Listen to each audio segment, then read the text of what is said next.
change is scary, no matter what Yeah. it is. It could Yeah. be changing your style, changing your food, whatever it is. Relationship. Yeah. Yeah. Your job, your career. Yeah. Starting something new. Like you said, it's scary. Speaking of all this nutrition and all of the foods that you have to eat, you have to have some sort of discipline, like some mental fortitude to avoid those foods that you're trying to, 100%. like, that's probably And where we should start. everything nowadays is literally built to be addictive. Yep. And I think that, like, if more people just understood that, then like maybe society would be more functional as a whole. The shit that you see as far as like the fitness influencers, it's just to a lot of people, they do that. I don't really blame the influencers though. This is why. Because the basics aren't sexy. Because weight loss doesn't happen overnight. And like all these fitness influencers on Instagram or whatever we're seeing it on, sure, you see the after photo, but pretty rarely do they actually tell you like the amount of time and effort that they put into that. What do you think people get wrong about weight loss? What are some of like the myths? I think honestly, like this day and age, the most common misconception is everyone thinks that there's a quick fix to things, but when it comes to weight loss or fitness or nutrition as a whole, it really is about consistency and time put in.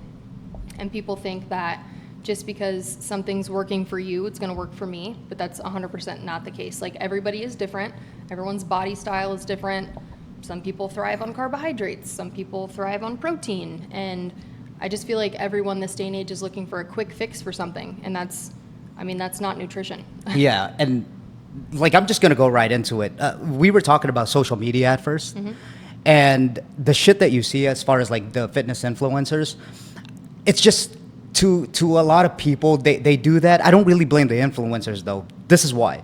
Because the basics aren't sexy, right? Like it doesn't sell. Yeah. So I'm looking at someone doing like these crazy pull-ups and push-ups and it looks cool in some sort of way. A fit man or woman doing these things, and you know, they have a high following on their social media. So I think the basics kind of get like a little bit, they go in the back burner. Yeah. Yeah. What would you say the basics of like nutrition or just fitness in general is? Consistency. Like Yeah. you need to find what works Agreed, for by the you when it comes to, if you want to talk about macros or micros, protein intake, carbohydrate intake, fat intake, water consumption. Yeah. I mean, you really just need to, one, do research. That's a big thing. People see Ozempic, right? Everyone's like, oh my God, I need Ozempic because it'll make me lose 200 pounds in a month. Which, Interesting, huh? sure. I mean, maybe it will. But at the same time, like, that's not a long-term fix. And it's fake. Like, I mean, sure, it's working now. But as soon as you stop that, it's just like the keto diet. You're going to gain all of that back in a week. Yeah, because people won't have like the skills and the behaviors to do it the right way, right? 100%. Nutrition, honestly, as a whole, like it's about what you put into it, what you want to know, what you want to learn, what you're willing to sacrifice, the time that you're willing to put into something to learn the fundamentals of your body, one, and I mean, nutrition. Nutrition, I think that people, I'm not going to say names, obviously, but I have some clients that will be like, oh, I'm still in a caloric deficit. And I'm like, okay, well, what did you eat? And they're like, oh, well, I had McDonald's for breakfast and that was 320 calories. And then I had a Taco Bell burrito and that was 280 calories. And then I had a salad for dinner, which was 100 calories. And I'm like, okay, well, one, your body's in starvation mode. So you're not going to shed any fat. You're going to store everything because your body doesn't know when it's going to get key nutrients again. And then on top of that, I mean, processed food really is so bad for you. Like there's a difference between processed food and whole foods. And I think that, again, like you really just have to invest time in yourself and educating yourself and knowing what a whole food is and what a processed food is. And I'm not saying you can't eat processed foods, right? Because unfortunately, this day and age, we pay for convenience. And that's what it is. Like that's just America as a whole. And I just feel like people, if you want to see changes or a change in body composition or just overall health in general, like you need to be willing to put the time into yourself and invest into yourself to educate you on proper nutrition. Yeah, I'm 100% agreed. I think, yeah, everyone's different. Like we were talking about before this podcast, whatever is going to work for me, obviously, whatever it may be, whether it's genetics, whether it's I'm a guy, whether it's whatever it is, it's not going to work for everyone. And yes, you do need to do the research and you need trial and error. So you need some stuff. You need to try it out, and if it doesn't work, then okay. But one of the best one of the things that stuck out to me, and out of all people, it was Dr. Drew. Do you know who that? Yeah, it was like so crazy. It was just when I used to watch cable back in the day, and then he was just sitting on a panel saying the basics that people need to know is eat less, move more, almost. And I know that there's a lot more into it, like not eating ultra processed food, but it just makes a lot of sense. It's like, do you agree with the calories in, calories out? Like as far as losing weight, because there's a lot of talk behind that, right? Like a lot of people kind of have their own opinion on that. Yes and no, because so a lot of like calorie counting apps, if you're logging all your food, right? Breakfast, lunch, dinner, snacks, and you're at, let's say 1,800 calories for the day. But then you went to the gym and you've burned 2,200 calories. So now it's saying that you're allowed to consume that excess 400 calories. But that's not really how it works. Like you still need to maintain a proper caloric deficit. And for everyone, that's different. A good caloric deficit for me specifically is to stay 300 below my normal 2,200. And that's where I'm full and satiated, but I also have enough energy to maintain homeostasis, like in my body, which is like the normal life sustaining functions. It's like your right? baseline pretty much. Yeah. And I feel like a lot of people, again, just don't have proper education. And even, like you Google weight loss and the top 10 things that come up are, oh, try this pill or try this injection or what is that other thing? Cool Sculpt or liposuction or whatever it is, and I really just feel like people are not investing the time and effort into themselves because weight loss doesn't happen overnight. And like all these fitness influencers on Instagram or whatever we're seeing it on, sure, you see the after photo, but pretty rarely do they actually tell you like the amount of time and effort that they put into that. Like you can't eat clean 5 days a week, but then eat nothing but fast food and pizza on the weekends and expect to see change. It has to be balanced. I'm not saying don't have pizza. I'm not saying don't have fast food, but you need to incorporate it in a healthy way that it's balanced throughout your weeks, and then you're not binging and gorging yourself. Because if you're in a caloric deficit 5 days a week, but then you're consuming 6,000 calories a day on the weekend, everything that you just did was pointless. Yeah, it kind of cancels out. 100%. And since eating bad food was designed to have more of it, or it's designed to addict us to it, it's a lot easier to go. It's kind of like alcohol consumption, right? It's almost like, oh yeah, we could just go to the store and get fucked up, not thinking about our problems or something like that. Yeah. So what do you think the current state, speaking of which, on social media, like I know if we sometimes we tend to doom scroll, everyone does, because those guys are like way smarter than us to addict us to those phones. What do you think is the current state of the fitness industry or fitness influencers? What are your thoughts on it, just in general? I feel like I saw a really good quote once, and I can't remember who said it, and I'm just going to paraphrase a little bit, but comparison is the thief of joy. Yep. And like even for me, right? Especially right now, I work full-time. I'm a mom. I'm going to school full-time. I'm doing an expedited EMT program, and my schedule is like down to the minute. Like I have no time to even eat sometimes. Like it's crazy. And I really like, for certain people who maybe aren't educated on like what to do at the gym, like I know walking into a gym, like I know a quick 30-minute workout that's effective and that I can get done. But for people who are new, they don't know that. But comparing yourself to these fitness influencers and like the social media and all the people that you see, those people, most of them, this is their job. It's a full-time job. They get paid to record it. They're paid with sponsors. They have, nutrition companies sending them all the proper supplements for macros and micros and meal plans and everything for them. But normal people, you know, maybe like me and you, like we have to do that on our own. We have to do the research. We have to make the food, whatever. And I think that, like I was saying, even me going to the gym, like even if I go to the gym and even if I just walk on the treadmill for those 30 minutes, I didn't do that yesterday. I didn't do that the day before. I didn't do that last week. So I should celebrate the fact that I even got up, got dressed, and went to the gym and walked for 30 minutes, because that alone is an accomplishment. But I feel like what a lot of people find themselves doing is they get to the gym and they're on the treadmill and they're like, oh man, look at that girl. She's really skinny. Oh man, I'm never going to look like that. Like, oh man, her stomach's so flat. And then like you set yourself up for failure already, instead of focusing on what you accomplished today and the time that you, even if it's 15 minutes, you invested that time in you, and 15 minutes is better than no minutes. Yeah. And like those people, just because maybe they have your dream body and look the way that you want to, I'm sure that they probably hate themselves too.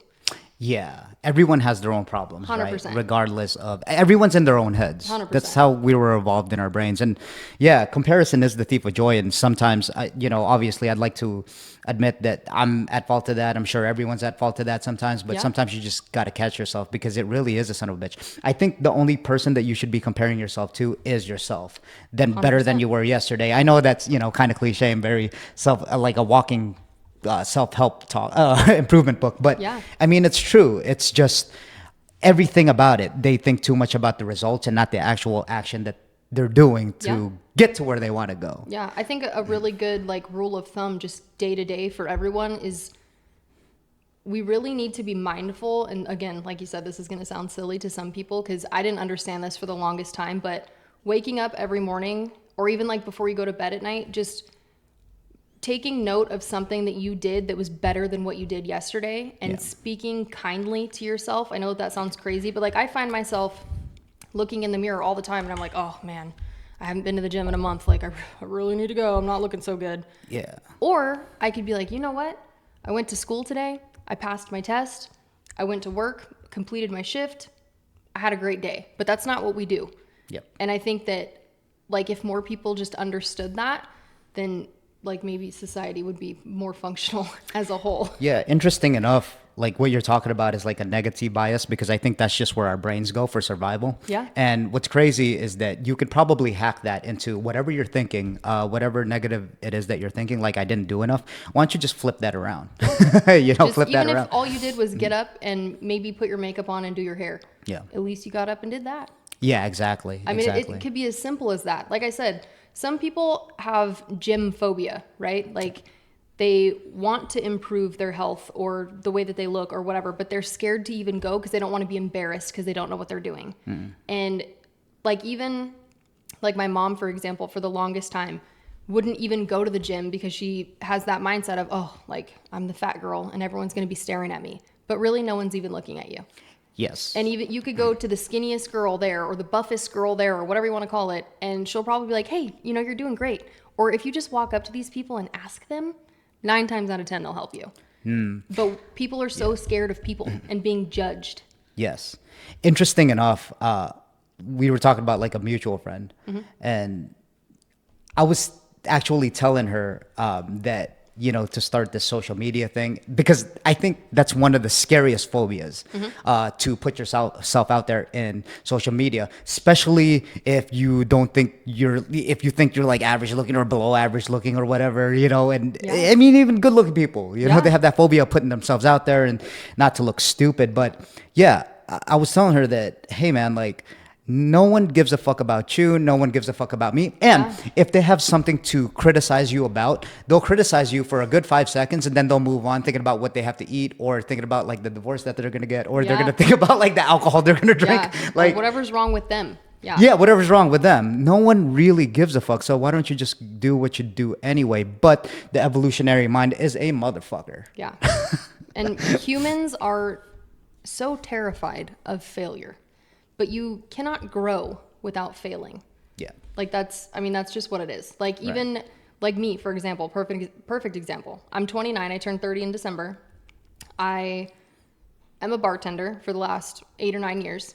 And I literally woke up one day and I was like, this is not doing it for me. Like this is not what I was meant to do. I feel complacent in my job, and I go to work brainless every day. Like I don't need to think about what I'm doing. It's like muscle memory. Yep. So I challenged myself, and I took my fitness class or my personal training and nutrition classes through ISSA, passed, did that for a little while, and I was like, you know what? Like this is not helping people on the level that I want to help people, and I'm still like I'm using my brain, but not really. Like this is also still just like muscle memory to me and almost too easy. Yeah. And so now I'm going to EMT school.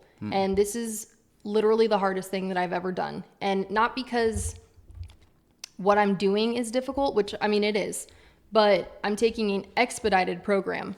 And when I say expedited, like I'm literally studying for like 50 hours a Like week. summer school style, like fucking. Yeah, like this is traditionally supposed to be a 10-month course, and I'm doing it in 8 weeks.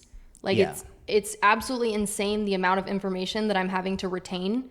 And it's crazy to think that I'm on week 4 of 8 right now. It's crazy to think that 5 weeks ago, I opened my textbook and I was like, holy crap, I don't know anything that's going on in this, and I will never be able to do this. And now I understand more than half of the book. And like, I did not think that that was possible. I set myself up for failure, but I tried it. And now I'm literally top of my class, and my professor is emailing me after every exam saying congratulations on a high score.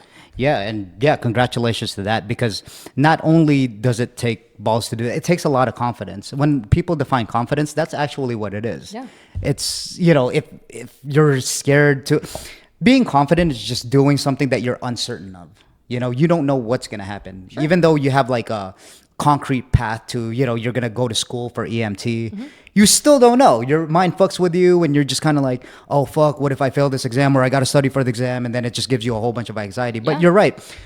The biggest thing that I've learned this year, which I've known for many years, is that you just kind of do it, and then you learn as you go. Yeah. You learn as you go. And whether you fail or not, you're going to be okay. Yeah. You're going to be okay in whatever endeavors you do. You've lived here for 29 years, 30 years, you're okay. Yeah. I've lived here for 39. And you're probably, not even probably, you're the best version of yourself right now at this present moment from all the stuff that you've been through, and you continue to grow. Sure.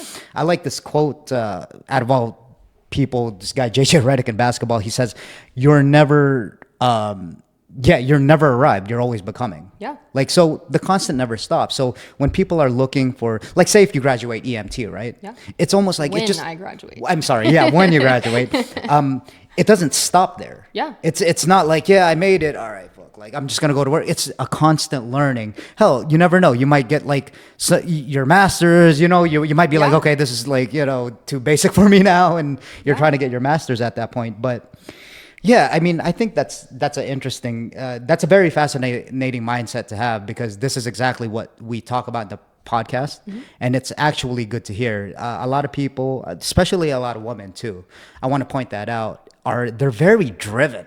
You know, obviously you, my friend Zoe, Kim, they're all driven. One does jiu-jitsu, the other one has built like a mega social media following with their makeup line, and now is a social media model. Yeah. And then you as well, you're doing big things with your life, with becoming like ISSA and with EMT, and even bartending is no fucking joke. I mean, you got to deal with people all the time.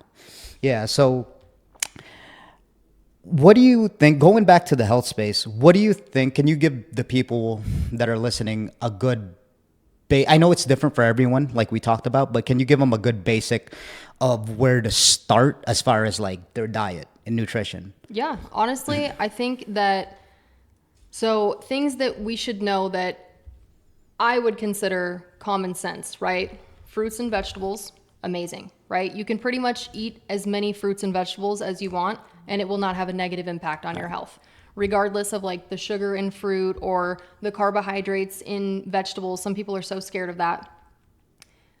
I promise if you eat fruits and vegetables, you're going to be okay. Like the natural sugars. Yeah. Yeah. Like high protein, super important. And we want to do things like lean protein, right? So like ground turkey, ground chicken, fish. Yeah. There's another thing too. People, like, you can hop on Google or Chrome or whatever you use and look up eating for your blood type. So I don't know all of the blood types, but like I know for me specifically, I'm A positive, and my blood type specifically thrives on seafood and vegetables. And I didn't know that before I took this nutrition class through ISSA. And actually, like, the more that I read, it's crazy because when I do go out to eat like dinner or lunch or whatever it is, I almost always tend to order like the salmon or the ceviche or, you know, the grilled shrimp dish or whatever. And I didn't realize that like my body naturally craves those things because of like, that's what my body needs. Yeah. And that's like how my body prefers to thrive. And so I feel like just good rule of thumb for everyone, try to stay away from processed things, right? Like, for example, celery and peanut butter, probably better than a family-sized bag of chips, right? Common sense. Yep. If you can make even like a lunch meat sandwich at home instead of eating the McDonald's double cheeseburger, still a better rule of thumb, right? People who tend to skip breakfast, that's not good because breakfast kickstarts your metabolism for the day. Breakfast is so important. And there's so many conflicting things that people can read on breakfast. Like some people say that oatmeal is so bad for you. Some people say eggs will spike your cholesterol or whatever it is. No matter what you Google, like you're always going to find conflicting answers on anything and everything. Like I saw something on Instagram the other day. This guy said that water was bad for you. All right. What the hell? Seriously, come on. That's a little bit too extreme. Like I understand people might not understand like nutrition or food as a whole, but like we gotta use our brain a little bit sometimes. Yeah, but I think that's the basic, like what we were talking about, going back to like social media, because that's a very fascinating topic.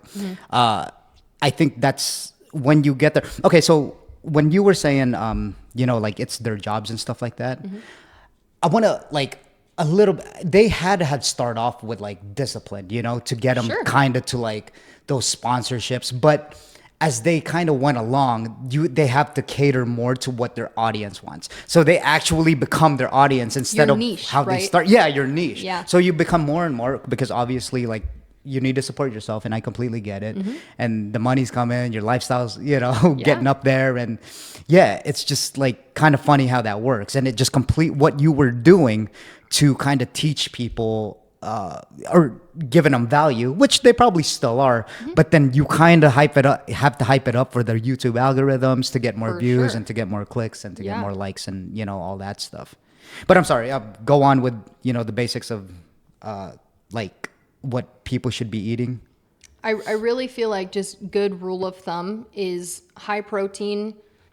People are scared of carbs. You don't need to be scared of carbs. Yeah, right. Don't eat a whole loaf of bread, but like 2 pieces of bread on a sandwich is not going to kill you. Fruits and vegetables, so important for your micronutrients, which is like your vitamins and minerals, right? Macros, for people who are new to fitness, I don't ever recommend counting macros because it's very complex. And when you're new, obviously, when you're new to nutrition or fitness as a whole, there's something that you're not doing right now. So or something that you don't like about what you're doing. Maybe you don't feel good, you have low energy, maybe you're overweight, you want to change the way that you look, whatever. If you just tweak minor things to start, like for example, skip McDonald's and make a chicken salad at home, or, you know, cut out the potato chips and maybe have some carrots and ranch or whatever. I feel like if people just make small changes and then really invest that time into learning what their body needs, then they can get into macros, because macros is such a specific calculation. Yeah. Like even for me, I've dabbled in, you know, the medical field and nutrition pretty much my whole life. Like both of my parents were in great shape. My dad was an athlete my entire life. He was in the Paralympics. He used to ride in the X Games. Like I've always known Amazing. how to fuel your body properly, right? But even me, with all the vast knowledge that I have, I still have not gotten my personal macros down to a science. Crazy, huh? It's insane. Yeah. Like, and one, I'm not good at math. I'm going to be honest. I'm 0 out of 10, not good at math. Yeah, you're not Asian, so. Right. Yeah, come on. But I mean, macros just for anyone are so it's complicated. And when it's scary. Like you're weighing your food out, and that alone takes hours of practice and time. And even for me, like I don't have the time to weigh out all of my chicken breast and all of my broccoli and all of my ranch. You know what I mean? Yeah. Like, and I feel like, so for people who maybe don't like vegetables, right? Because this is a big thing with my mom. My mom literally only eats like potatoes and corn, which are starches. Yeah. And I've gotten her lately to eat like green beans and zucchini and stuff, but for people who, in order to eat vegetables, like need their carrots with ranch, just eat the ranch. It's fine. That 2 tablespoons, 4 tablespoons, whatever it is of ranch is not going to kill you. Yep. And honestly, at the end of the day, it got you to eat carrots, or it got you to eat the tomatoes, or it got you to eat broccoli or whatever the vegetable is, right? Same thing with celery. You don't need to just chew on dry celery sticks. If you want to put a little peanut butter on there, it's going to be okay. Yeah. And that's still a better option than what you're doing now. Yep. So just, sorry, I got a little bit off topic, but I feel like just basic information for people who really don't know what they're doing, just make the better choice. Yep. And it really is as simple as that. Like, don't get the McDonald's. Even go to Smith's or Walmart or wherever you go and get one of the pre-mixed salad things. You know, Starbucks, they have a little protein box. That's better than whatever you're doing, you know?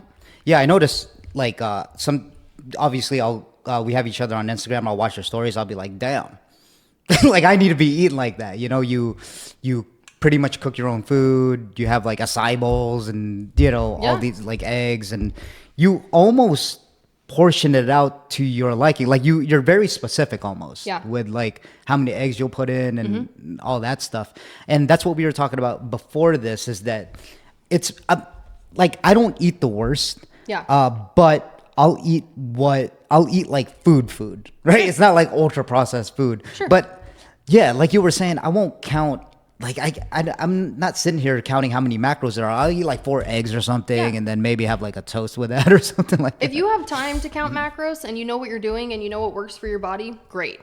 But even me, with all of my information, I don't know how to do that, and I'm not good at it. But like Rachel at work, she's great at it. Right. Absolutely amazing at it. And it works for her. Like, I've seen it in real time. Like, when she goes on her diets, she will specifically tailor her macros to what she's doing, and she stays 100% consistent with it. There's no room for fluctuation. And then she's still, you know, busting her ass at the gym and moving and working and hitting all those macros. And that's the thing too. A lot of times people, when it comes to calculating macros, they get confused. So like an egg, right? An egg, yes, has protein, but it also has fat. So then when you plug an egg into your macro for the day, now you're going to be either over or under on your fat, or vice versa, you know? And I feel like when it comes to calculating macros, you really have to eat like single macro items. And like, how do I explain that? The best way for me to explain that is rice, right? Rice is a carbohydrate, okay? Olive oil is a fat.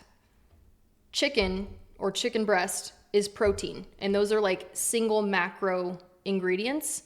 But you have some people who are trying to eat like a flexible, like macro lifestyle, and that's really hard to balance, because then you end up, like for me, I never hit my protein when I'm trying to mix everything up. And then I'm always over on my carbohydrates, or I'm always over on my fat. And then calculating my macros is not doing anything now. Right.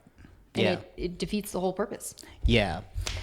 So would you say that, what are some of the best items, your go-to items for like people that are just starting off? Like eggs would be one of them. Sure. What else? Oatmeal? Avocado toast. Yeah, avocado toast. And like hard-boiled eggs. I love hard-boiled eggs. Especially for people that do have stomach problems, would say. Because we were also talking about this. What are some, I guess there's not one size fits all for it, because everyone's different. Sure. Yeah. But would you say like eggs for the most part? I mean, it's not. Well, I mean, that depends, because I can name 6 people off the top of my head that have a sensitivity to eggs. Interesting, yep. So, I mean, that right there could screw you over. Yeah. But, you know, maybe instead of an egg, you do like some turkey sausage and avocado toast, because then you got your carbohydrates, your fat, and your protein. Yeah. Right? Yeah, right. And it really is about balance. I mean, great fundamentals of nutrition for anyone who's wanting to see a change in body composition, right? High protein intake. I can't give you a specific number on the grams of protein, because again, that's different for everybody. But like for me specifically, I should be consuming, with my activity level and like when I am actively going to the gym, I should be consuming about 126 grams of protein a day. Is that like around your weight? Isn't it like 1 gram per? Correct me if I'm wrong. Is it 1 gram per body weight? Is it? Kind of. Okay. But it depends on your age, your height, your weight, your activity level, you know? So like they say that the normal, statistically or scientifically speaking, the normal caloric intake used to be 2,200. That was like the baseline for nutrition. Right. That's all the way up to 2,900 now. So when we look into things like caloric deficits, right? The average American is consuming almost 3,000 calories a day. And that's like, I'm going to be honest, I don't Just even 3,000? Right. Fuck. I don't even know where that number comes from, to be honest. Yeah. But I've learned this in my EMT book as well as my nutrition book. Yeah, that has to get updated. For sure. For sure. Yeah. And that's the people that live busy lifestyles and they're stopping at Dunkin' Donuts and then they're getting an iced coffee and then they're going to Chipotle for lunch and then for dinner they're grabbing pizza for the family, you know? And so even just like those people, if those people are eating out 3 meals a day, if you just swap one of those meals out for something healthier or home cooked, you'll see a difference. You'll feel a difference. Yeah, and there's like a certain theme to this, like small changes, 100%. Yeah. That's like a great way to break things down. If you're overwhelmed and like, oh my God, like you're thinking about the end results and you're like, oh, I don't know how you get there. Yeah, just break them down. Operate, like you should just take small baby steps, 1 foot right in front of the other. Yeah. But the hard part, I think, for most people is the start. Yeah. You have to, speaking of all this nutrition and all of the foods that you have to eat, you have to have some sort of discipline, like some mental fortitude to avoid those foods that you're trying to, like, that's probably where we should start. Like you said earlier, everything nowadays is literally built to be addictive. So like fast food, if you constantly, let's go even easier, right? Sugar addiction, whether it's soda, candy, ice cream, whatever, sugar addiction is a real thing.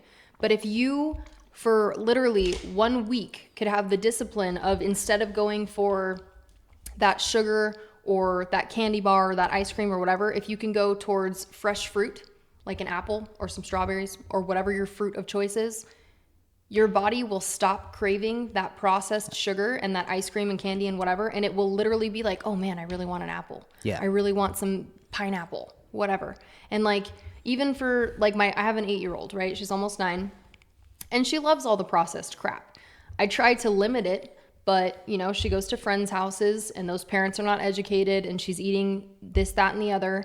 I also co-parent with my ex-husband. He doesn't have the time or money to be feeding her, you know, and I don't buy all organic stuff. I'm not even going to pretend that I do because that shit's expensive. Right. But like my daughter, in order for her to eat, you know, blueberries, sometimes I sprinkle a little bit of sugar on top. It's just a little bit, but it entices her to eat it. And now she just ate a whole carton of blueberries instead of eating a king-size Hershey's bar. Right. And it really is just little things that people can do to change. I mean, that's what it is. You have to be willing to make that change though. And you have to stay consistent with that change. People, I feel like this is like a huge thing too. People will go on a crash diet, right? So they'll wake up one morning or it'll be Sunday and they'll be like, all right, I'm starting a diet tomorrow. It's Monday morning. And now I will not eat fast food. I will not eat ice cream. I will not have soda. I will not have alcohol. I'm going to stop all the bad. And then the weekend comes around and they end up eating all of that in surplus and in excess because you deprived yourself of that and now you're binging on it. And that's not what we need to do. Like if it's Monday and you want to start a diet, that's great. But if you were eating like shit for the last 6 years, just have the little piece of chocolate. It's fine. Don't tell yourself no. You can still have a little bit of it. That one cookie that you ate is not going to completely derail your day. Exactly. And I feel like people do that to themselves a lot. Like they'll have a really good day and then the next day they'll eat, I don't know, a whole like sleeve of cookies and then they're like, oh my God, now I have to restart next week. Yeah. But that's just pick up where you left off. Exactly. I mean, it is what it is. There's so much going on there because that is easy to say just because say food isn't just, something to eat when you're hungry. It's a coping mechanism too. Sure. For like just if you have a bad day at work, or if you get in a It's fight with comfort. it's comfort. That makes it even tougher, because we can't just one dimensionalize food and be like, well, I'm hungry, so I'm gonna eat like shit, because they're trying to addict me to it. Yeah. People don't have an outlet, especially if they don't go to the gym, they don't write, they don't do that stuff. Not saying that you necessarily have to, but then it's hard food is like an easy access to cope with. Yeah. Right? You just kind of forget about your problems. It's honestly kind of having like an orgasm, honestly. You're just Yeah. like in the zone eating. And then obviously after that, you kind of regret it 10 times as worse. 100%. So there's like a fight. That's why I have a lot of empathy for, it's like, okay, when someone always wants to lose weight, with some people that we know, I used to be the David Goggins kind of, what the fuck are you doing, bro? Let's just get up and run 10 miles. Yeah. But you have to kind of be empathetic. Not saying that you weren't. It's just, I have to be empathetic to those people that, are trying, because yes, even for me doing something new, it's so fucking hard to start. Yeah. And honestly, if I have one trait going for me, it's consistency. Like if there's anything something good I could say about myself, that's the only skill that I know that I'm good at, Yeah. is consistency. But as far as like starting a new habit, or, a good habit or anything like that, I'm sure this is universal, but it's so fucking hard to start. 100%. And it's also hard to drop something. Like if you've been eating fast food all your life, holy shit, dude, your taste buds and your brain and your vagus nerve to your stomach is Yeah. probably going fucking haywire. Yeah. It's like so wild to think about. I mean, it goes back to like your childhood too. Like, what did you grow up doing? Like, what did your parents instill in you? What did they teach you about food or nutrition or whatever? And I mean, again, I'm almost 30, so like the amount of information that we had on nutrition back then is obviously not as in detail as it is now. Yeah. And, my parents didn't know Crazy. what they, whatever. But like, I know as a child, like when we went to McDonald's or Carl's Jr., because that was like by our house, that was a treat.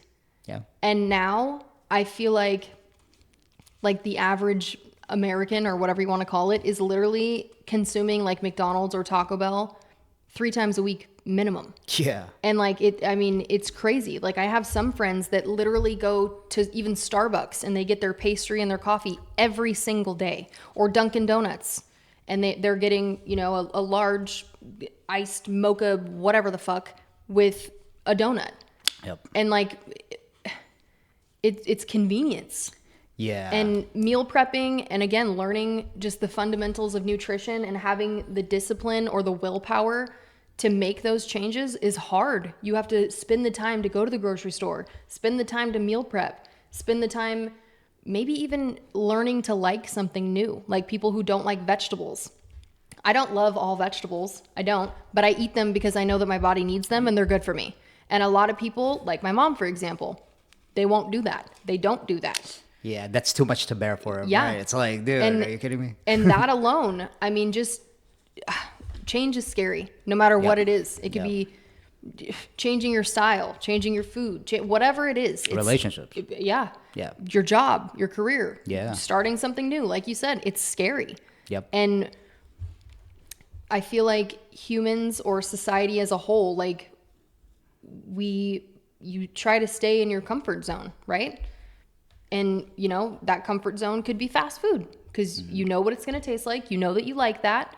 You know that they're not going to fail at cooking it. Where if you try meal prepping for the first time and you have no idea how to cook, it's probably going to taste like shit. Yeah, it's probably going to be like just a waste, and you think it's a waste of time, and all that For stuff sure. swirls. And people who are dieting, people think that when you're on a diet, the food has to taste bad. And it doesn't. Like you said, you see my food all the time. That shit tastes good. Yeah, it looks good. Like even this morning, Yeah. I made breakfast in like 20 minutes for me and Connie. And she was like, holy crap, this is really good. And I'm like, and you know what? It's fucking healthy. Right, yeah. And it took me 20 minutes. Absolutely. And I'm sure it took you, some trial and error, obviously. Sure. It took you some time to kind of figure out universally, like how it would taste good for your husband, your daughter, and, all that. So, yeah, speaking of which, so that was a great talk about health and weight loss. And I think it's what people need to hear. Yeah. Because, whatever the statistic is, the cliche statistic of 60% of Americans are now obese, which fucking blows my mind. Blows my That mind. really does blow my mind. Yeah. is just wild to think about.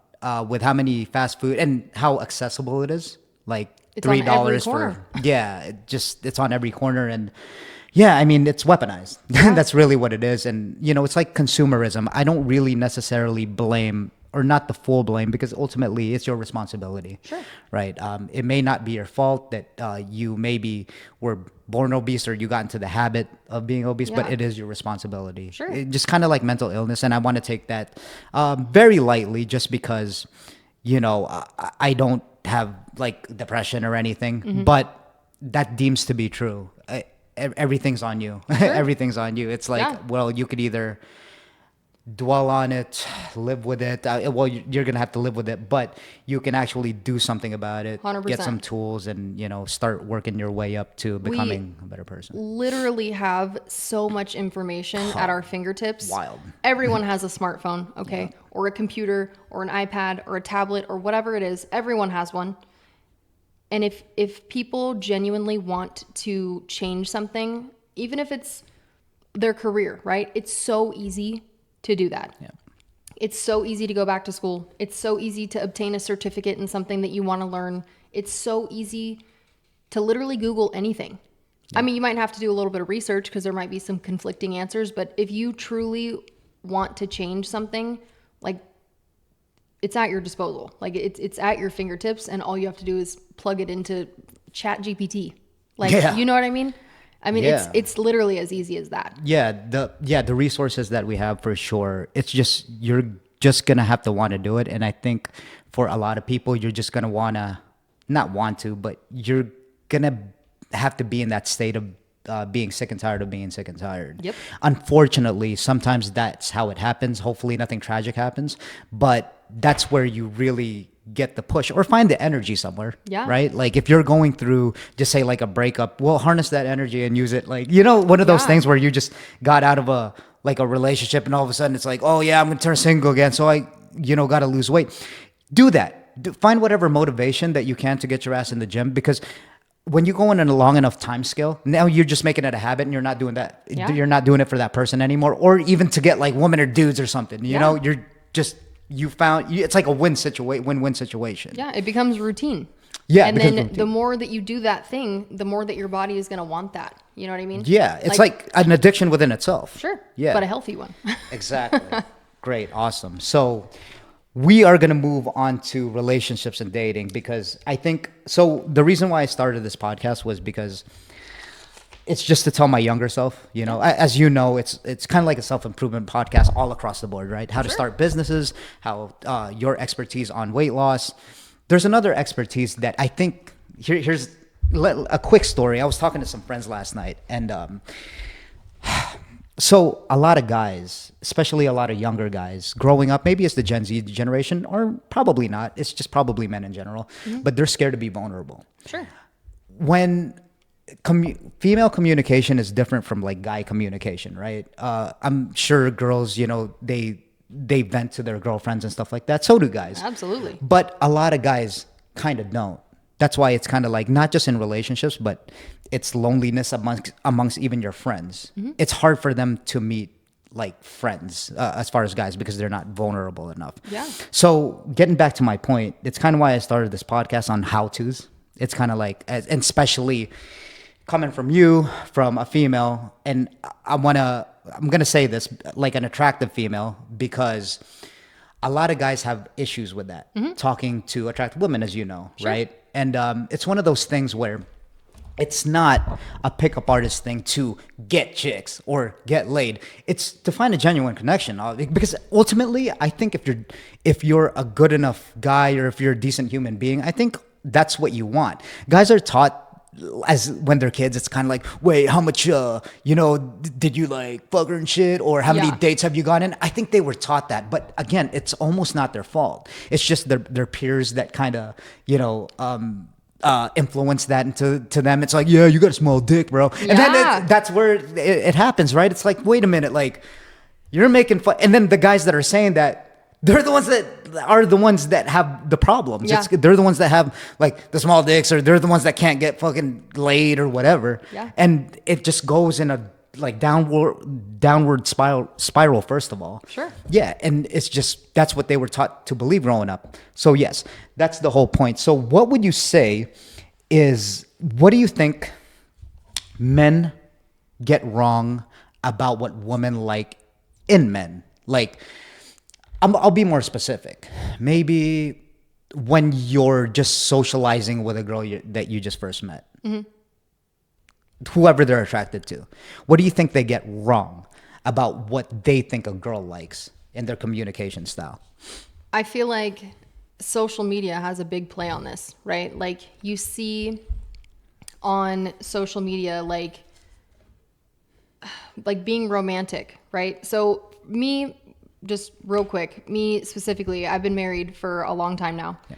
And I find myself, like, I look at all these videos on Instagram, right? And like the boyfriend or the husband or whatever is bringing home flowers and bringing home your favorite drink, and there's rose petals on the bed, and like the bath is drawn and whatever. And I'm going to be honest, like, for me in my life, that's not realistic. But like, I know that that's not realistic with mine and my husband's schedule and like our life in general. Like, we have a kid, we have dogs, we have work, we have school, whatever it is. Like, what we see on social media is not realistic. And I find myself doom scrolling, like you were saying earlier, and I'm like, oh man, like, I wish my husband did that for me, you know? Like, I wish I got flowers, or I wish he cooked me breakfast in bed. But then I think about it and I'm like, I don't want that. Like, he's not going to make the food that I want. I don't want those flowers. I don't want him to spend money on those flowers because they're going to die, you know? And I feel like I just feel like men in general, like, almost try too hard in the beginning to impress women with like material things. And then as the connection grows, like, that dies off. Like, it could be something even as simple, and this isn't a materialistic thing, maybe I said that wrong, but like, even like text messages, right? Like, when you first start talking to a woman, good morning, beautiful, how'd you sleep? Like, oh, how's your morning going so far? And then like, have a great day at work. Yeah. Hey babe, how was work? You know what I mean? And as the relationship progresses, like, maybe those good morning texts stop. And like, it's the little things that like start to dissipate that cause like tension in a relationship. And is it because at first the guy is getting what he wanted out of it at first, right? I mean, the guy wants what he wants, whether not just sex, but whether he wants to date the girl, and then all of a sudden, just like anything else, he gets adapted to it, and just like everything else, we get comfortable. We get comfortable, yeah, taking it for granted, for sure, yeah. Like, yeah, I mean, with guys and girls. So I'll reverse the question. What do you think women get wrong, what they think what guys like in a woman? I feel like, well, one, in this day and age, I feel like women as a whole feel that they need to withhold some type of like standard on the way that they look, right? Like, I don't know if, I mean, I'm sure you've noticed, but like, everyone on Instagram looks the same. Yes. Like, everyone has the same hair. Everyone has the fake lips. They contour their face with makeup the same, yeah. For sure. Everyone, the lashes are the same. The hair color, a lot of the times when it's trending, it's all the same. You know, the boobs are fake. Whatever it is. I feel like women like almost lost like their individuality. And like, I don't really know even a good way to explain this. Like, I feel like, and don't get me wrong, everyone is beautiful in their own way, right? But I find myself sometimes getting so upset because I also compare myself to these women on Instagram. Yeah. And like, one, I'm, heavily tattooed, like, my hair's whatever color it is this week because I changed my hair color a lot. Like, it is what it is. And I find myself like, oh man, maybe I should put hair extensions back in. And like, I took my eyelash extensions off, but maybe I should put them back. And maybe I need a little bit more lip filler to look like her. Right. And that's so sad. Like, it sucks. I mean, do what you want to do to feel beautiful. That's great. But we need to stop comparing ourselves to other people and like be comfortable in our own skin. And I feel like it's hard, I guess, for women. Like, I feel like women too, maybe women are scared to approach men. And like, That's 100% Like- for sure. like we're all sitting here waiting for you to ask me on a date. Yeah. But like, why don't you text him? Yeah. Like, why don't you call him? That's Why don't you invite him to coffee? Exactly. That's actually very refreshing because I heard like this. I heard it compared to back in the old days where women would drop their handkerchief. Yeah. And that was almost like a signal of like, hey, come talk to me. It doesn't even have to be like as blatant as going up to the guy and be like, hey, like, and doing what a guy is Yeah. supposed to do. It could just be, but it has to be kind of a hard signal. You know, it can't just be like, oh yeah, well, I smiled at him. He didn't say anything. It's Right. like, what the fuck? Like, Yeah. you know. And I feel like I said, like women, I mean, the worst, this is the thing for both women and men. The worst that can happen is they say no. Like, hey, Chris, do you want to meet me for coffee? Yeah. No, I'm busy doing whatever. Okay. Cool. Yeah. Move on. Sure, it sucks. Maybe you were my dream man and I wanted to go so bad, but it didn't happen and it's fine. Yeah, there's a lot of. I think this is just my personal opinion on when guys go up to girls and what they're thinking is that I think girls are fucking like they have that. They're smart as shit when it comes down to like guys coming up to them because they kind of have to be right. I'm talking more in a evolutionary sense because most of the time, pretty much guys are stronger than girls. Sure. Oh, actually, let me ask you this question. Is it true that girls are always in defense of because of their fear of a guy hurting them, even though that, with laws in place and stuff like that, is because they're smaller, they're, more reserved, like they're more fearful when a guy comes up to them? Do you think it's like biological? Would you deem that to be true? Or is that just some like, well, no, not really. Yeah, it's not. I think so. I'm gonna be honest. Like, 'cause, like even like little things. Like I know how to defend myself, right? Like I own guns. Yeah. I have had some training in the past, whatever. But I still will not walk down the Las Vegas Strip at 2 in the morning. Right. Yeah. I still get like a little like, ooh, who? I'm in the parking garage. Like, oh crap, is that car following me? And I don't think that men think like that. Yeah, sure. That's why I bring it up, right? Yeah. Because it's, again, I'm trying to reach the point where it's almost like a guy versus girl thing nowadays, right? And it's probably shouldn't be like that because a lot of women want connections with good guys. Sure. And that's vice versa. We're both different. We're different genders. We have different psychology at times. Yeah. But then, dude, we all kind of want the same thing. It's not Yeah. a negative sum game. It's an even sum game to where if guys win, and I know a lot that statement comes with a lot, but if like we can, if guys win, that means girls can win because for example, there's going to be some assholes out there, right? Sure. There's going to be some fucking well, women assholes. can be assholes too. Exactly. So it's kind of just life in general. It's a risk that you have to be willing to take. 100%. But if girls are more willing, they think the guy is cute and they somewhat like their personality and they're willing to like quote unquote drop the handkerchief per se, Yeah. I think it'll be a lot more better for them to find a connection because girls are going through a crisis too. Sure. Even though I know that like you're personally married, but I see it because I'm a single guy. I'm like, well, fuck, like the dating market is really hard. And don't get me wrong. Especially here. Yeah. And I don't expect me to like, we've talked about this before. This is going to sound really weird because I'm more, if you want to call it delusionally confident, that's fine because I would say so a little bit, but you kind of have to be like that. And I am like that because of the things that I do, Yeah. not, I don't want to say in a cocky, arrogant way, but it's almost like, yeah, you've kind of primed yourself to like go out there as a guy to get into combat, in Sure. case like there's some shit that goes down or if you got to talk to even a girl, Yeah. it's kind of like, well, yeah, you can't just be like some piece of shit that has nothing going on for them. Yeah. So yeah, it's just.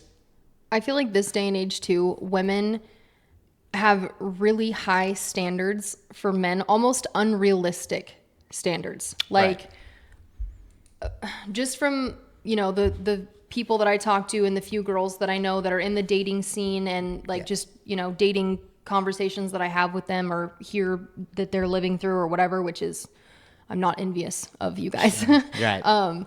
But Yeah, you shouldn't be, honestly. I feel like women, they want the man to have a great career, and they want you to have money, and they want you to have a perfect body, and they want you to be sweet and kind and educated and whatever. But I feel like a lot of times, like, women don't look in the mirror and like assess what they bring to the table. Yeah. And I don't mean that in like, I mean, I guess I am. That is a negative thing. Like, it is what it is. Like, you expect the world of this guy. Like, say for example, you know, I'm overweight. I work at McDonald's, but I want my future boyfriend to be 6'3" with an 8-pack. Their expectations don't match. Yeah, and I want him to drive a freaking Porsche and own a 6-bedroom mansion. You know what I mean? Like, but what am I gonna give him? What's the value? Yeah. Like, you want your man to be educated, but like, what education do you have? You want your man to eat healthy, but what are you eating? You know what I mean? Why do you think that is? Why do you think the entitlement is? Because that's really what it is, right? For sure. And social media. Probably. Yeah. Like everything, like the standard, like, beautification of men, we'll call it that, right? Like, we all want that 6'3", tattooed, tan, blonde hair, blue eyes, green eyes, symmetrical, whatever. Yeah. But I mean, everyone comes in different shapes and sizes, right? And like, there's true beauty in everyone. Yeah. You could be the most attractive person physically, but have a terrible personality. You could be the ugliest person on the face of the planet and have the best personality. Yeah. And people need to be more accepting of each other as a whole, and like, not be so quick to judge people, right? Like, back in the day, tattoos were seen as taboo, right? They still kind of are, honestly. They still, for sure. They still, I actually just had a guest at the bar last night. I was serving her, and she's like, wow, she's like, did your tattoos hurt? And I'm like, well, you know, didn't feel good, but I mean, it's worth it. And she's like, well, that's really cool that, you know, you're allowed to have those, but I have a professional career, so I could never do that. Yep. So in my head, I'm like, did you just fucking call me unprofessional? Right. You don't even know me. Right. Like, maybe this is my side hustle. You don't know what I do. Maybe I could own a multi-million-dollar company and I do this for funsies. Yep. You don't know. And it's crazy that we're so quick to judge people. And even like that small comment that she made, I've been holding on to that for 24 hours now. And it could be something so small that you say to someone, and you like truly don't know how that's going to impact them. Like, and it could be something as small as like, why do you wear that stupid S necklace? Right. Well, maybe your dead grandpa gave that to you, and that was, you know what I mean? Like, it's little things that people hold on to. And I really just, like, I wish, this is going to sound stupid, but like, world peace, right? I know that that's not realistic, because society is so divided, whether it's your skin color or your culture or whatever it is. But truly, if people just thought before they spoke, I feel like that alone would make a world of difference in this day and age. People really need to grab the book Dale Carnegie's How to Influence Friends, or How to Influence People and Friends, because one of the things is let's ask them questions and give them compliments, genuine compliments, rather than but it also starts from us too. Like that stems from us. We can't really do anything about people.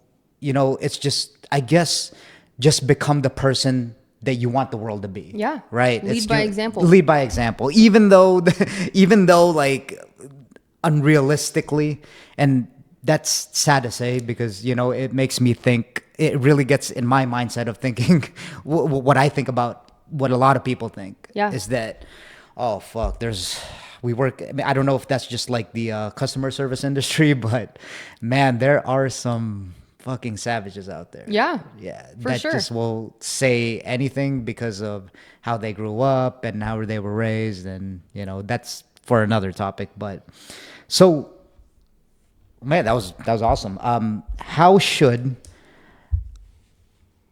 So actually, from the girls that I've spoken to, mostly it's proximity, right? It's almost like they want that organic, you know, kind of like, oh, I just met him at work and stuff like that. Yeah, and that, unfortunately, in this day and age, is not realistic. Exactly. For a lot of reasons, because, you know, of like the Me Too movements and stuff like that. I completely understand. Sexual harassment is on the rise. And look, I was talking to a friend about this last night, and I was like, wait a minute, like if I was chilling at work, first of all, over half of them's taken, Right. you know. Second, just because a girl's single, it doesn't mean she's gonna be attracted to me automatically. Just Yeah. because I'm single, I'm looking for someone. Sure. And it's like, wait, and then dating apps, for my experience, oh Jesus Christ, yeah, exactly. It's just like, like the amount of, and I don't know if you'd call me a serial dater, just in general. I probably think I am, Yeah. but it's almost like, damn,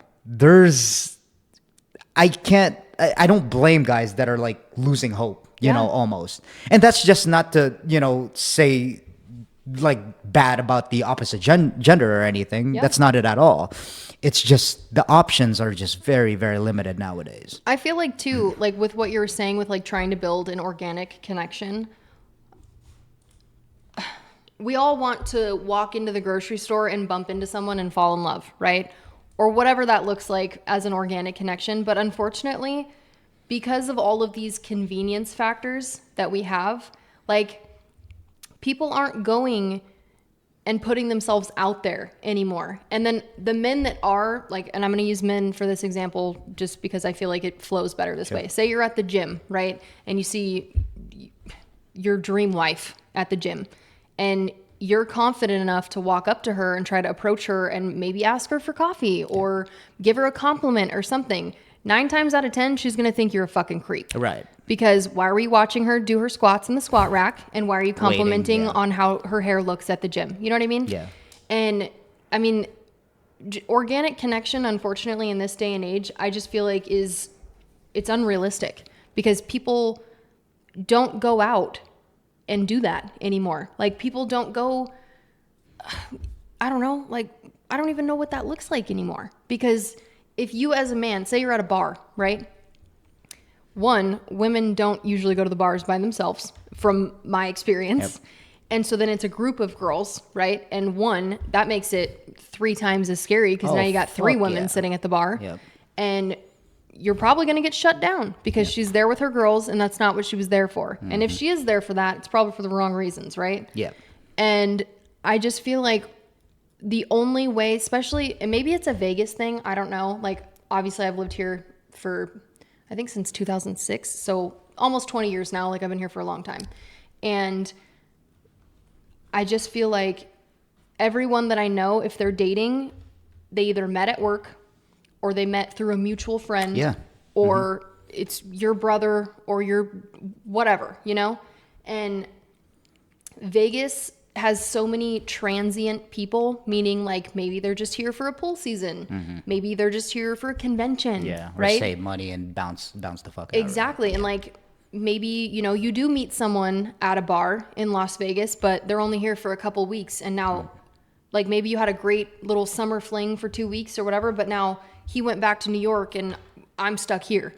Well, that's not realistic, right? Yep. And then how do you build a connection from that? Sure. Like, I mean, I haven't been in the dating game in a long time, so I'm going to be honest, I don't really know exactly what it looks like. Right. But from the stories that I've heard, like from you or, our coworkers or the friends that I have, like, it seems almost impossible. Yeah. It seems hopeless. It seems at times Yeah. discouraging. Oh, for sure. That yeah. alone is depressing. Like that fear of failure, I'm completely rational. Yeah. Completely. And here's another one is that, a lot of people will just tell you, you should just like focus on yourself and then it'll come. It's like, that's probably, I get the concept, right? Yeah. It's like focus on yourself and then it just kind of happens when it happens. Yeah, that deems to be somewhat true. But then if you're not, it's kind of like anything else. If you're not, I know there's certain stigma of the chase. You know what I mean? There's that cat and mouse game that people still play Yeah. and all that. And I know it's a part of psychology. I completely get it. But damn, like if I don't go out there, like what we were talking about, like girls aren't gonna fucking all of a sudden line up and be like, hey man, like you're doing your thing and all of a sudden you're Nope. like, you're like going to the gym and stuff. Even still, I could be the most good looking guy. Yeah. And I think that's another topic, there's a lot of good looking guys that don't have those social skills to be able to pull it off. For sure. And they think it's like, oh yeah, I'm just gonna get like rich and shit and, you know, build a status for myself and with how good looking I am. And then all of a sudden you talk to them, they're like a fucking sack of potato. Yeah. Like, I mean, it's even like that with like making friends. Like for me, so again, I'm almost 30. I'm a mom. For the longest time, like when I first had my daughter, I was like one of the only people my age with a baby and that was married. So like trying to make friends that understand, like I have a husband to go home to, I have a kid that I need to take care of. Like it's literally even now I probably have 4 friends total. Like, and I don't hang out with them ever. Like, and my friends, honestly, most of them I work with because I don't have time with school and work and everything else going on to build genuine friendships. And even when I try to build those friendships, you know, like, hey, Chris, you want to hang out today? Oh, I can't. I got work. Right, Yeah. right. Oh, I can't. I got school. Oh, Yeah. I can't. I got whatever. What's crazy is that, like, just say hypothetically that you were single, right? Mm-hmm. And what's crazy, even if you were single, bro, you're like grown up, so you have to go to the gym tomorrow. Yeah. You'll do the same routines, right? Like Yeah. you'll eat healthy for the most part. You'll be at the same places at the same times. Yeah. And you'll see the same people. Yeah. You don't want to go to a fucking bar, you know? Like, I mean, yeah, it's good to go with your friends and shit, chill Sure. with them at Yeah. times, but you don't want to go to a bar consistently just to find that someone. Yeah. And probably looking at the wrong places too. But yeah, it's almost like, okay, if we go to the same places, well, fuck, that kind of, in a way, it's good that you're doing that, but it kind of limits what you can do unless you're really like intentional about it, unless you write it down on a piece of paper and be like, okay, I'm gonna do this so that I can like maybe talk to like 10 girls or something like that. Yeah. Right? You have to be like really deliberate and intentional about it. Otherwise, yeah, like I go to the gym, I go to work, I do this, Yeah. I go to sleep, and I do what's important to me. But as far as like the dating aspect, that like you probably have to put yourself more in proximity to have better chances. Not that, you know, what someone's doing that's disciplined to do that Yeah. are doing like wrong things. No, keep doing them. But it's Sure. like, dude, that just, you're almost like a hermit almost, like doing your thing. And too, like when it comes to like prioritizing yourself, like you, for example, right? Yeah. You said you go to the gym, you eat healthy, so you're meal prepping or doing whatever you do for meal prep, and then you're going to work and you're paying your bills and you're sleeping because you need to recover from the gym, and then Yeah. you're doing it over and over again. It doesn't leave much room for dating. Yeah. It doesn't leave room to grow those organic connections we're talking about, and it's so much easier to just swipe on Tinder Yeah. or Hinge or Bumble or whatever the fuck else is out there. Mm-hmm. And again, like those connections, from like what I've seen from the women's side, like they're looking for a sugar daddy, okay? Sure.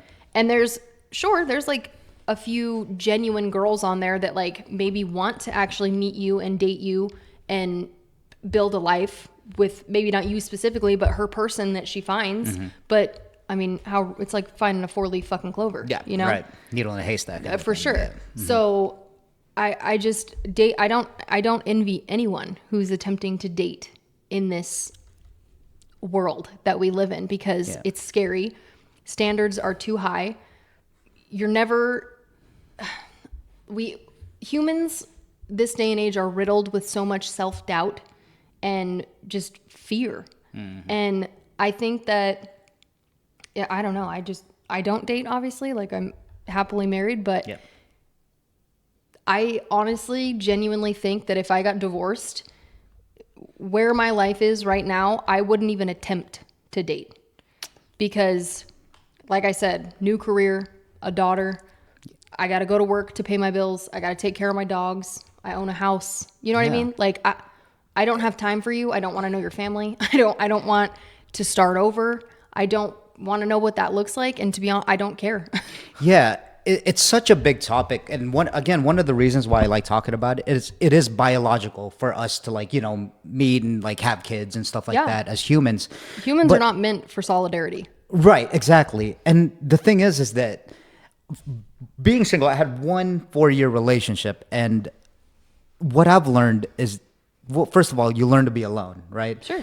But the other thing that I learned is that I don't want to be I don't want to feel alone with someone. Yeah. That's the thing. That's work, because you can trap yourself. Sure. Right? Like you have that fling in the beginning. Yeah. And, it's the best part of the dating phase, right? The Yeah. honeymoon stage.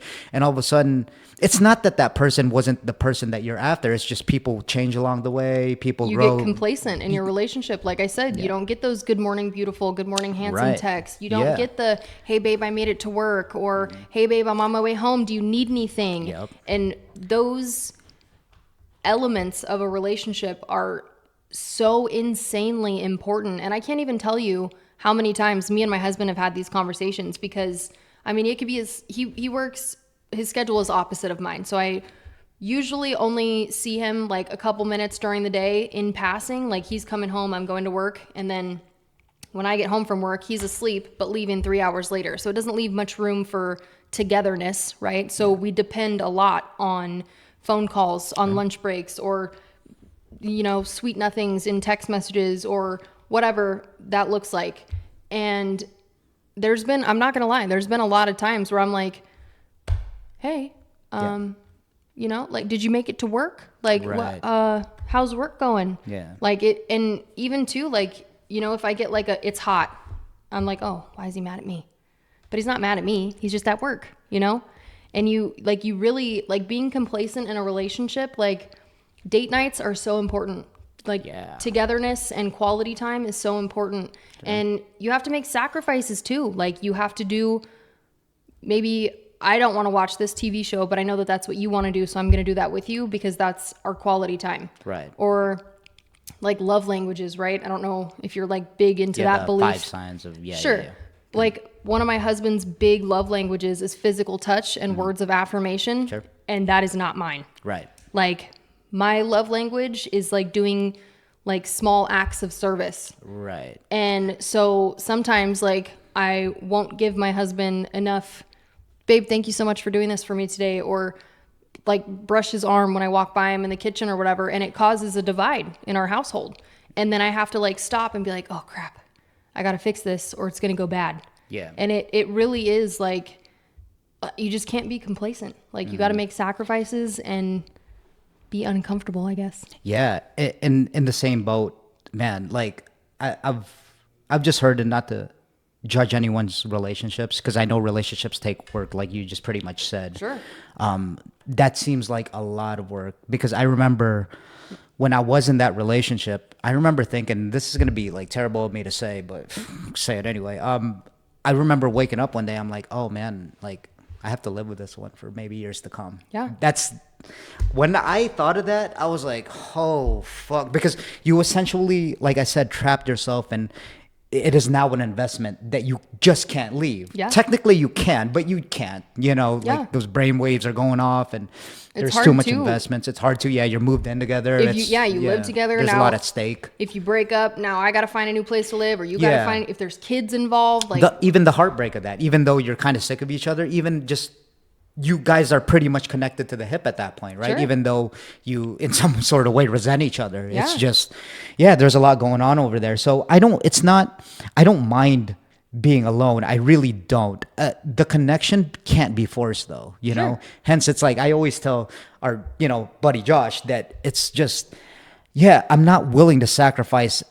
I can get someone for sure. I was just dating someone. It's like, I probably could have, and on the other side of it, people will tell me that I'm quote unquote picky. No, it's just standards, man. But you should be picky. Yeah. This is your life and your happiness. Exactly. And also, if you say, for example, whoever you were dating, if you chose to stay in that and, maybe get married, maybe have kids, now you're stuck. Yep. Exactly. And for what? Yeah. You're not happy. She's probably not happy, or she thinks that she's happy, but you're not happy. So that's going to make her unhappy. And then everyone's unhappy. Yeah. What the fuck is the point of that? Ooh, the thought of like that every day, to think like that every day, that's true misery. 100%. That's like literally hell, right? And like that's when it comes to marriage, I mean, I've been married twice. So, I know a little bit about this, right? Sure. And I feel like marriage is hard. Yep.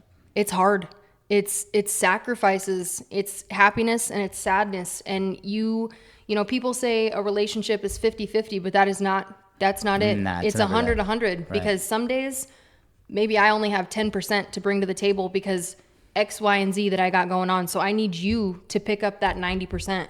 Yeah. And then, same vice versa, right? Like hard times come up. Inflation is insane. The economy is shit. Like if I'm not working, now you have to carry my financial burden, and I still have to love you through that at the end of it, and vice versa. And that alone is hard. Yeah. It's hard. Especially when emotions get involved, because that's what it is. 100%. It's not so much. I mean, it is like the money and how you're going to pay for your bills. But when emotions, the chronic stress of that, Oh, yeah. gets ramped up from thinking about the uncertain future. Yeah. And that's when it really fucks up. Definitely. But yeah, I think this has been great. I think this is the longest podcast. We got in the zone. Yeah, I This know. was the longest podcast, but it was fucking awesome. It's definitely what. That's why I like doing these podcasts, man. Yeah. These questions, like half of them I didn't even fucking ask. I think too, like if there's anything that anybody could take from what I've said today, I don't pretend to be an expert on anything, but I know a little bit about a lot of things. And Jack of all trades. yeah, and I've done a lot of things in my 30 years that I've been here. And like if you could take anything away from this, it's if you need help with anything or if you have questions, just ask them. 100%. Like, DM me personally or whatever. Like, if I can offer any type of help to anyone in anything, like that literally I feel like is my sole purpose in life. Like, Yeah. I want to help people, and like I want to continue to grow with people and learn from people and like learn with people, Yeah. And the worst thing that anyone can ever do to you is say no. Yep. Like, don't be afraid. Like, just ask your questions. I mean, don't be weird about it, obviously. Like, don't, like, shoot your shot, but be respectful, right? Yeah. But, yeah, like, just ask your questions and shoot your shot, I guess. Because Yes. the worst that could ever happen is it's just no. Yep. Then we just can't be afraid of that word no. Exactly. Yeah. Well, perfect, Ciara. Hey, thank you for coming on. Yeah, thanks for having me. This was amazing, man. Awesome. Awesome. Let's go.